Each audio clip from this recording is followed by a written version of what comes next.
আমার নাম রিনা। বিয়ের পর আমার স্বামী রোহান প্রতি রাতে আমার চাহিদা পূরণ করত, আর আমি তার এই শারীরিক ঘনিষ্ঠতাকেই ভালোবাসা বলে ধরে নিতাম। কিন্তু আমি ক্রমশ খেয়াল করলাম, আমি ঘুমিয়ে পড়ার পর রোহান গভীর রাত পর্যন্ত ফোনে কারোর সঙ্গে কথা বলত। আমাকে এত আদর করার পরেও সে কেন লুকিয়ে কথা বলত, আমি কিছুতেই বুঝতে পারতাম না। একদিন রাতে আমার সন্দেহ চরম পর্যায়ে পৌঁছাল। মাঝরাতে আমি বাড়ির ছাদ থেকে একটি অন্যরকম শব্দ শুনতে পেয়ে সেখানে যাই। নিঃশব্দ ছাদে পৌঁছতেই আমার স্বামীর যে দৃশ্য চোখে পড়ল, তাতে আমার মাথা ঘুরে গিয়েছিল। আমার স্বামী তার এক প্রেমিকাকে নিয়ে এসে তার সঙ্গে অন্তরঙ্গ হচ্ছিল। সেই নোংরা দৃশ্য দেখে আমার মাথায় আকাশ ভেঙে পড়ল। চোখে দেখা এই জিনিস কি মিথ্যা হতে পারে? আসলে আমি সেদিন নিজের হাতেই আমার সংসার ধ্বংসের পথে ঠেলে দিচ্ছিলাম, এক ভয়ঙ্কর সন্দেহের বশে। বিয়ে হয়ে শ্বশুরবাড়ি আসার প্রথম দিনেই আমার স্বামীর বন্ধুবান্ধবরা উপস্থিত ছিল। স্নেহা নামের একটি মেয়ে আমার কাছে এসে বলল, বৌদি, তোমার স্বামীর সাথে একটু কথা বলতে পারি? আমি সম্মতি জানালে স্নেহা আমার স্বামীর হাত ধরে টেনে একটু দূরে নিয়ে গেল এবং খুব ঘনিষ্ঠ হয়ে কথা বলতে লাগল। তারা দুজন হাসছিল, এমনকি আমার চোখের সামনেই তারা একে অপরের গায়ে হাত দিয়ে কথা বলছিল। এই দৃশ্য দেখে আমার ভীষণ অস্বস্তি হচ্ছিল। সুসজ্জার রাতে স্বামীর অপেক্ষায় বসে আমার মাথায় শুধু একটাই প্রশ্ন ঘুরপাক খাচ্ছিল, রোহানের সাথে স্নেহার কোনো সম্পর্ক নেই তো? রোহান ঘরে এলে আমি প্রথমেই তাকে স্নেহার সঙ্গে তার সম্পর্ক নিয়ে জিজ্ঞাসা করলাম। রোহান হেসে বলল, আরে স্নেহা তো আমার ছোটবেলার বন্ধু, আমরা একসাথে পড়াশোনা করেছি এবং এখন একই অফিসে চাকরি করি। আমি নিজেকে সামলাতে না পেরে সরাসরি জিজ্ঞাসা করি, তোমার সাথে স্নেহার ভালোবাসার কোনো সম্পর্ক নেই তো? আমার কথা শুনে সে অবাক হয়ে বলল, রিনা, তুমি এটা কি বলছো? আমার যদি স্নেহার সাথে ভালোবাসার সম্পর্ক থাকত, তাহলে তো আমি তাকেই বিয়ে করতাম। তোমাকে কেন বিয়ে করতে যাব? ওর সাথে আমার তেমন কিছুই নেই। আমি শুধু তোমাকে ভালোবাসি বলেই তো তোমাকে পছন্দ করে বিয়ে করেছি। এরপর সে রাতে রোহান আমাকে অনেক ভালোবাসল, আমিও তাকে মন থেকে ভালোবাসলাম। আমি আমার বাবা মায়ের একমাত্র সন্তান, পেশায় একজন চিত্রশিল্পী। আমাদের বিয়েটা দেখে শুনেই হয়েছিল। রোহানের আদর পেয়ে আমি প্রায় ভুলে গিয়েছিলাম স্নেহার কথা। কিন্তু মাঝরাতে হঠাৎ ঘুম ভেঙে গেলে দেখি আমার স্বামী পাশে নেই। শ্বশুরবাড়িতে প্রথম দিন মাঝরাতে স্বামীকে পাশে না পেয়ে আমি খুব ঘাবড়ে গেলাম। তারপর মনে হলো আমাদের ঘরের বাইরের বারান্দা থেকে তার গলার আওয়াজ আসছে। আমি আস্তে করে বারান্দার দরজার কাছে গিয়ে দাঁড়ালাম। তখন রাত 2টো। আমার স্বামী স্পষ্টতই তার সেই বান্ধবী স্নেহার সঙ্গে ফোনে কথা বলছিল। নিজের কানে সবকিছু শোনার পর আমার ভীষণ রাগ হলো এবং মনে গভীর সন্দেহ জন্মালো। কেন সে মাঝরাতে লুকিয়ে তার বান্ধবীর সঙ্গে কথা বলছে? যে কোনো মেয়েরই এমন পরিস্থিতিতে সন্দেহ হওয়া স্বাভাবিক। পরের দিন সকালে নাস্তা খেতে বসে আমি রাতের কথা জিজ্ঞাসা করলাম। সে খুব স্বাভাবিকভাবেই বলল, রাতে তুমি ঘুমাওনি? আমি তো ভাবছিলাম তুমি ঘুমিয়ে পড়েছ। এরপর জানাল সে নাকি রাতের বেলা অফিসের কিছু কাজের ব্যাপারে স্নেহার সঙ্গে ফোনে কথা বলছিল। রোহানের মুখে স্নেহার নাম শুনলেই আমার মাথায় কেমন যেন একটা যন্ত্রণা শুরু হতো, আর সেদিন থেকেই আমার স্বামীর ওপর সন্দেহ হতে শুরু করে। এদিকে আমার শাশুড়িমা আমাকে ভীষণ ভালোবাসতেন। তিনি রোহানকে বলতেন, এখন তোমার বিয়ে হয়েছে, সারা রাত জেগে অফিসে কাজ করার দরকার নেই, সন্ধ্যের আগেই বাড়ি ফিরে আসবে, কারণ তোমাকে ছাড়া বৌমা নিজেকে একা মনে করবে। আমার শ্বশুরমশাই অনেক বছর আগেই মারা গিয়েছিলেন।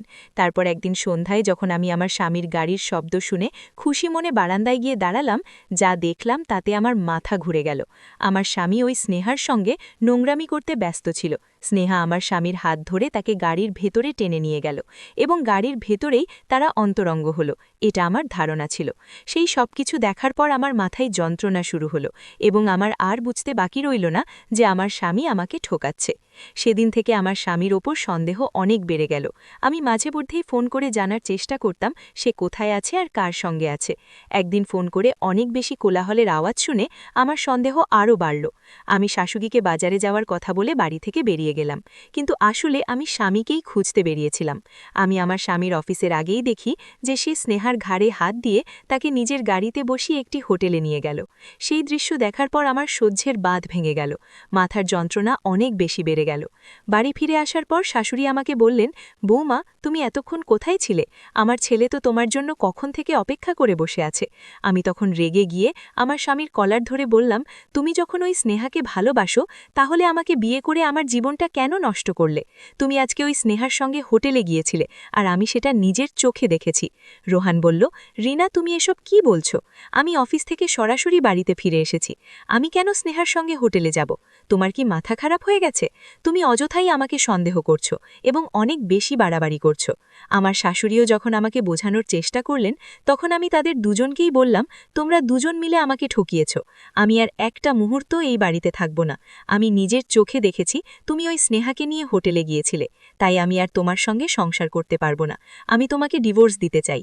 এই বলে আমি নিজের জামাকাপড় গুছিয়ে নিয়ে বাবার বাড়ি চলে এলাম। শাশুড়ি ও স্বামী আমাকে অনেক বোঝানোর চেষ্টা করেছিল, কিন্তু আমি তাদের কোনো কথাই বিশ্বাস করতে পারিনি। বিয়ের 1 মাসের মধ্যেই এই ঘটনায় আমি ভেতর থেকে সম্পূর্ণভাবে ভেঙে পড়েছিলাম। বাবার বাড়ি ফিরে আমি বাবা মাকে সব বললাম। আমার স্বামী আমাকে ঠকিয়েছে, তার স্নেহা নামের একটি মেয়ের সঙ্গে অবৈধ সম্পর্ক আছে এবং আমি নিজে চোখে তাদের দুজনকে একসঙ্গে হোটেলে যেতে দেখেছি। বাবা মা স্বাভাবিকভাবেই আমার কথা বিশ্বাস করলেন। আমি তাদের জানিয়ে দিলাম আমি আর কোনো দিন শ্বশুরবাড়ি ফিরে যাব না, ওই ঠকাবাজ লোকটার সঙ্গে সংসার করতে পারবো না। পরের দিন সকালে রোহান আমার বাবার বাড়িতে এসেছিল দেখা করতে, কিন্তু আমি বাবা মাকে বলে দিয়েছিলাম যে আমি তার সঙ্গে কথা বলা তো দূরের কথা, মুখটাও দেখতে চাই না। আমার চিৎকার চেঁচামেচি দেখে বাবা মাও সাহস করেননি রোহানের সঙ্গে কথা বলার। আমি রোহানকে ধাক্কা দিয়ে বাড়ি থেকে বের করে দিলাম। এভাবে কিছুদিন কেটে গেল। একদিন রাতে যখন আমি আমার ঘরের মধ্যে একটি পেইন্টিং করছিলাম, ঠিক সেই সময় মনে হলো একটা ছেলে আর একটা মেয়ে লুকিয়ে নিচের ঘরের ভিতরে ঢুকে পড়ল। আমি চুপচাপ তাদের পেছনে গেলাম। ঘরের দরজাটা খুলতেই আমার পায়ের তলা থেকে মাটি সরে গেল। আমার ঘরের বিছানায় আমার স্বামী ও তার প্রেমিকা একসাথে আপত্তিকর অবস্থায় ছিল।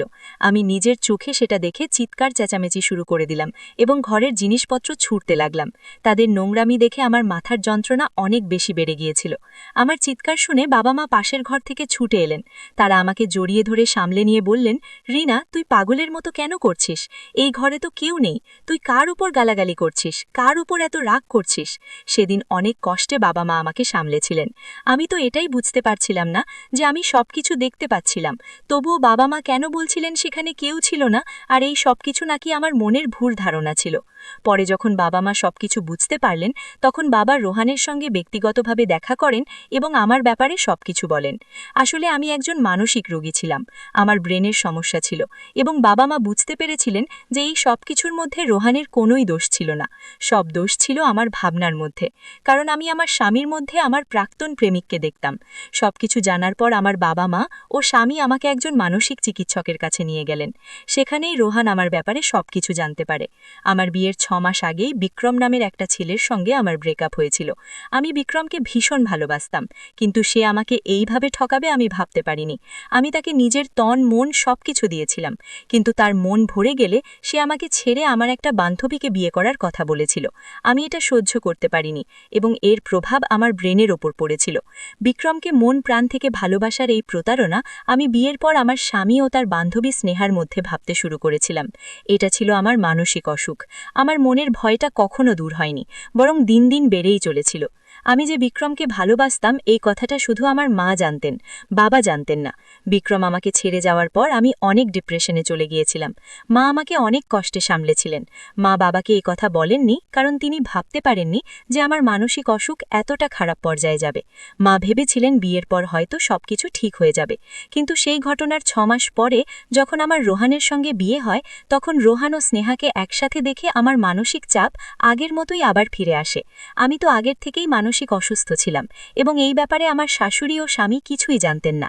আমি এই ঘটনার পর থেকে কখনোই মানসিকভাবে সুস্থ ছিলাম না। তাই আমি আমার স্বামীর ব্যাপারে যা কিছু দেখতাম সেগুলো আমার ব্রেনের সমস্যা ছিল। আমি পুরোপুরি সন্দেহবাতিক হয়ে গিয়েছিলাম। আমার ব্যাপারে সবকিছু জানার পরেও আমার স্বামী আমাকে গ্রহণ করেছিল। সেদিনের পর থেকে সে আগের চাইতেও আরও বেশি খেয়াল রাখত ও ভালোবাসত। আমার শাশুড়িও আমাকে কোনো কাজ করতে দিতেন না এবং আমার স্বামীর অনুপস্থিতিতে আমাকে সব ওষুধ খাওয়াতেন।